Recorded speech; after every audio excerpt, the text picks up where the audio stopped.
علماء لیکي چې یو بادشاہ یو بزرگ ته وی چې زه خپل نیمه بادشاہي تعالی درکوم. پیر صاحب ته ویلې چې خپل نیمه بادشاہي درکوم. هغه ورته وی زه نه عالم ول نیمه بادشاہي تعالی درکوم. ته څنګه پیر او بزرگ دا شکر دی چې پاکستانیان پیران هغه وخت کې نو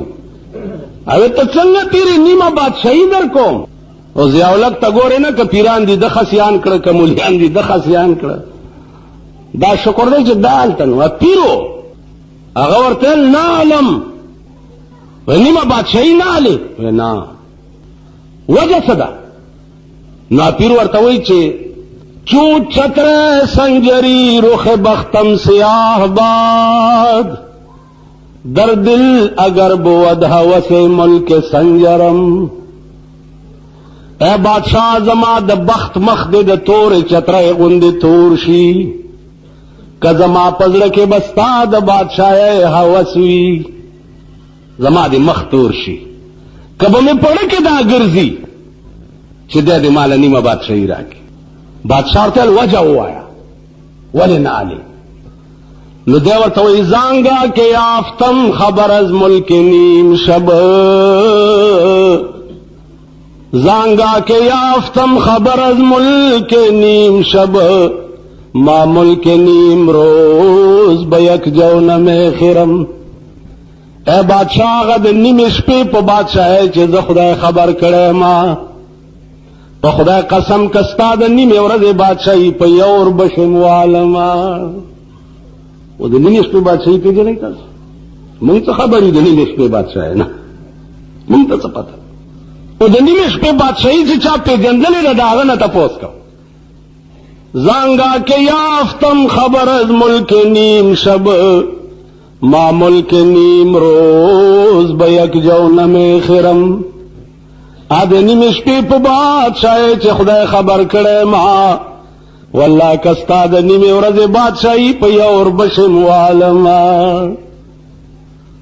و د نیمه شپې بادشاہي څه شي یا اللہ په نیمه شپه کې دا دنیا اسمان ته تشریف راوړي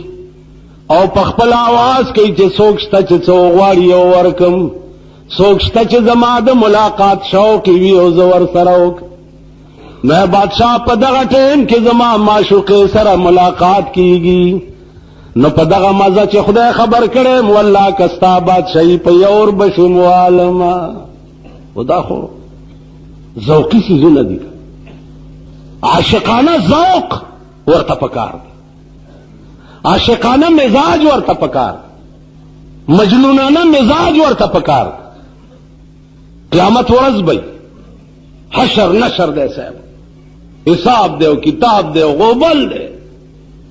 او دا الله انوار تجلیات وای. عاشق براوسته شي چې راوسته شي چې د الله تجلیات ته وګوري معشوق کې رتبه کو معاشر میں کوئی دیکھے اللہ بھی مجنو کو لیلا نظر آتا ہے. اللہ انوار و تجلیات و تم چ مجنون گوری وہی بدام لیلا دا.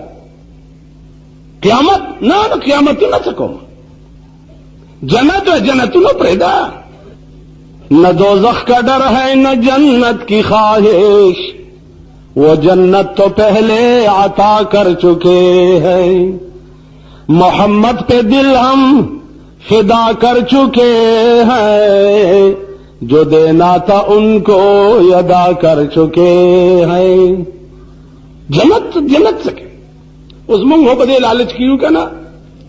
جنت تے اوپ کے حوری دیو غلمانان دیو ونی دیو ولی دیو پلانے دیو عاشق مزاج دانی. رابعہ بصری خزا دا خزا دا زمونگم خزی او پاکستانی خزی غت پدید چرگو مرض راش دی خدا ملک پا شرمونو شرمو. پاکستان بیڑای تباہ کرا حیاء تیویستا غیرت تیویستو سرون یاد باگرو دلگان جوڑ کچے اللہ دے امان رہے دا شرمی دلی. رابعہ بصری خزا دا خزا نیمش پداو بار روتا کہ بار روتا اسمان تگوری چھے اللہ کزدا طول شپا الله الله په دې نیت کوم چې ته مال جنت راکا،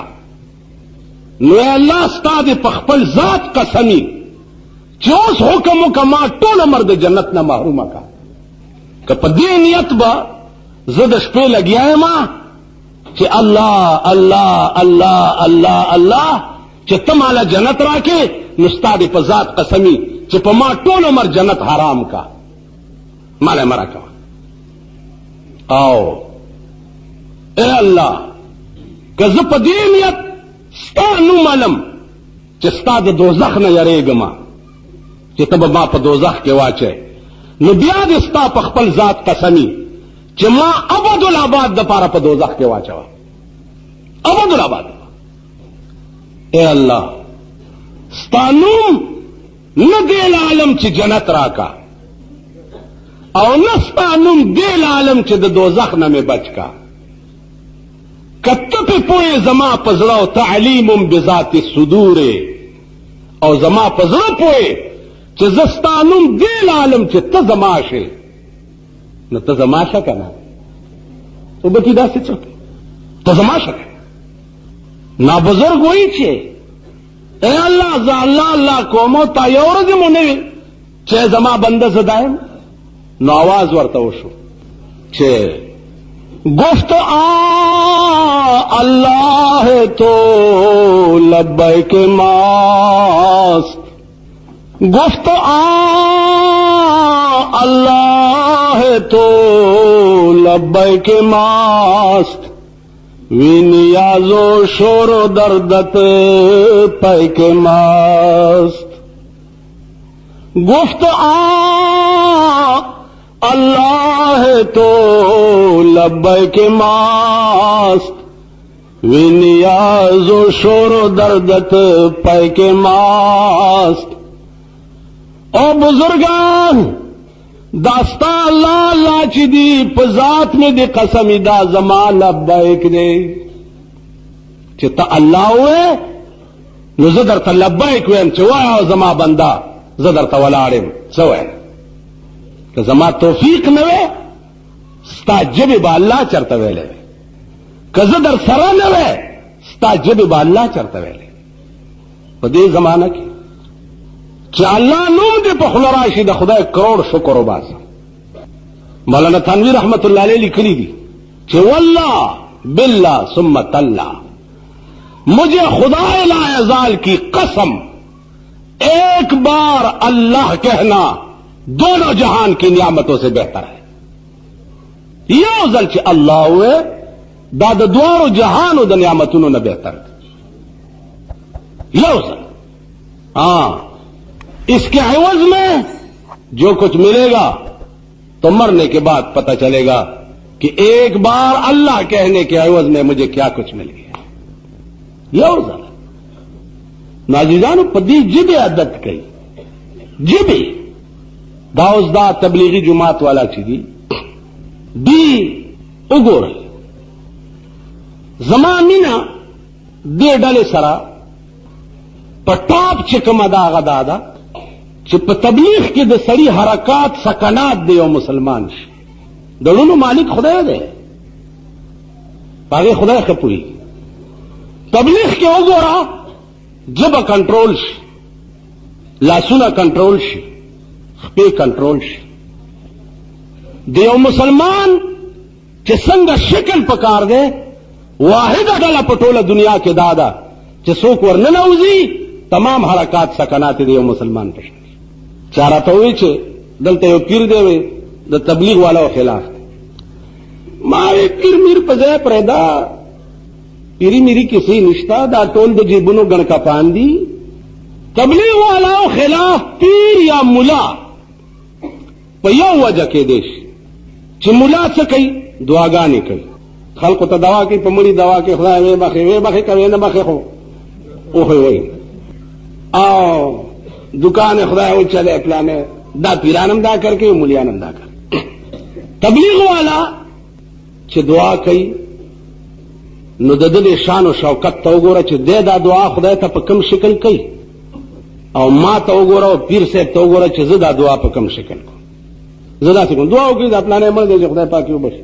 داسې وایي کنه په قبر باندې نه دعا جو اوس کله غوړ مړی خو لږ داسې اوږده دوا پې وکړم او که سپېره غوندي دعا وکړئ ګرمي ده خدای ته یې وبخښي دی ورک شي مونږه داسې پیر دعا وکړئ خدای ورته خیر پېښ کړي غلا پسې روان دی خدای ته کامیاب کړي پلانې چل دی دا تبلیغ والا چې دعا کوي د هغه د شان او شوکت ته وګوره چې دی د خدای ته متوجه څنګه دی او دی دا دعا څنګه کوي زه دعا کوم په پیسو کدی نه را کړی والله کدی مړی مو بخښلی شي او نه ته غرق تم غرق کې دوی دعا هم بې پیسې کوي دین هم درته بې پیسې ښیي بړستن نه غواړي بستره نه غواړي کټ نه غواړي پوزې نه غواړي تکلیف نه در کوي روټۍ خپله خوري پخی یې په خپله جامې په خپله وینځي نو دا د برکت غونډی چې ټوله بارم په تا ده او دعا درته کوي خدای منیم نه نو وایه چې هغه خلاف ځکه دي چې هغه کار چې هغه په پیسو کوي دوی یې مفت کوي نو د هغه دکانداري پې خرابېږي تاسو پوه شوئ په خبره بیا دوی وی دین خراب کو دین چا خراب کو په پاکستان کې دین هغه چا خراب کو چې چا د ضیاءالحق د سود د زکات پیسې وخوړې دین هغه چا خراب کو چې چا په 10 کاله کې اسلام په شرمولو او دوی داغه د بقا او د سالمیت لپاره دعاګانې کوي دین خو دوی خراب دین هغه چا نه دی خراب کړی چې څوک د دین لپاره پیدا مزلې کړي او در په در ګرځي دین خو دوی راټینګ کړی نو زما عزیزانو وخت درته چې اوزګار ملاویږي نور ملک ټول لعنت شو ملک د خدای قهر شو حکومت یې وګوره د دوانو کپره پکې نشته هغه به د حکومت پالیسي څه جوړوي د ملک سالمیت به څنګه جوړوي د ملک دپاره تجاویز به څنګه جوړوي ملک به راټینګوي څنګه والله که په یو علاقه کې یو بدماش حکومت نشي سمولی یو بدماش نشي راټینګولی د یو ډز علاج دا حکومت نشي کولی د یو ډز ډجې بندي تراشه کلاشنکوف پې چلیږي یو غرار او ډرار دی ډزې بندي یو ډز نشي بندولی دوی به ټول ملک د خدای د سیلاب نه څنګه بچ ملک د هلاکت او د تباهۍ په پلیټ فارم باندې ولاړ دی دوی لګیا دي د کرکټونو تماشې کوي ملک تباه کېږي کراچۍ کې وګوره اور بل دی په سند کې وګوره اور بل دی صوبه سرحد کې وګوره د خلکو بچي لګیا دي په بمونو کباب کېږي لګیا دی او دوی وایي د کرکټ څه مزیاوله کوي زه به هندوستان ته د کرکټ تماشې لګم بیا په یو حکومت کې د کنجرتوب او د ډمتوب دومره اډې نه وې جوړې لکه د ده په حکومت کې چې جوړ یو طرف ته وزیر اعظم اعلان کوي 20,000 स्कूल खोले जाएंगे और कॉलेज दे दिए जाएंगे और प्राइमरी स्कूल खोले जाएंगे बल तरफ ته د ویډیو گیم د کنجرتوب او د آرامتوب دا ډو اجازت ورکړی دی ورځي د مور خختک خرڅوي ماشومان او ویډیو گیم دپاره روپۍ او پیسې راوړي او هغه تماشې پې کوي بېغیرتو په دا حکومت شرمېدلو تاسو خدای تباه او برباد کړه شرم راځي ماله چې زه د کابینې د اجلاس خبره واورم کابینه کې دا سرونه خو وګورول دې صوبه سرحد اسمبلی کې یو ممبر تجویز پیش کو چې دا ویډیو گیم سره ټول ماشومان تباه کېږي د دې اسمبلی ټولو شرمېدلو ممبرانو په یو اواز د هغه ممبر خلاف وکړو دا هغه ممبران دي چې تاسو پرون پاس کړي دي تاسو څه خلک یئ قسم په خدای چې زما وس ورسي چې زه په تاسو بلډوزر یې وګرځوم چې غوښه یې په ځمکه پورې چیتې کړم تاسو ونه کتل پرون امان الله جدون روانو هزارې ته زه د بټګرام نه راتلم چې دا قوم ولا راوته او ډولکی دي صاحب او د مخې ټول ګډي او لیکلي دي بینر ہمارے محبوب رہنما ہمارے محبوب قائد امان اللہ خان جدون تو امان اللہ خان جدون وګورئ څوک دی ورشي کنه لګه پته ولګه دا قوم هغې لم راوته که سوات کې فوټو وګورئ دا قوم ورته ناست دي که په بونیر کې وګورئ دا لرې خدای هم په سیلاب یې ارې ډله تمن یې د کوټیانو سپي دی دا قوم ارې کډې سره روان دي دا د سړي زامن نه دي کوچیانو سپی چې په دې ډب نه وي چې دا قافله د چا ده خو چې قافله روانه دی ورسره هغه بې سنیره او بې ډبه قوم